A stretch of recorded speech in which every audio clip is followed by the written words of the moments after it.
Team India T20 ફોર્મેટમાં world cup જીત્યા બાદ પ્રથમ વખત વડોદરા આવી રહેલા હાર્દિક પંડ્યાને પોખવા માટે ભવ્ય રોડ શોનું આયોજન કરવામાં આવ્યું।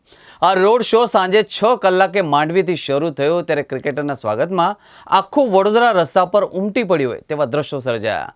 બીજી તરફ પોલીસ દ્વારા લોખંડી બંદોબસ્ત ગોઠવી દેવામાં આવ્યો હતો।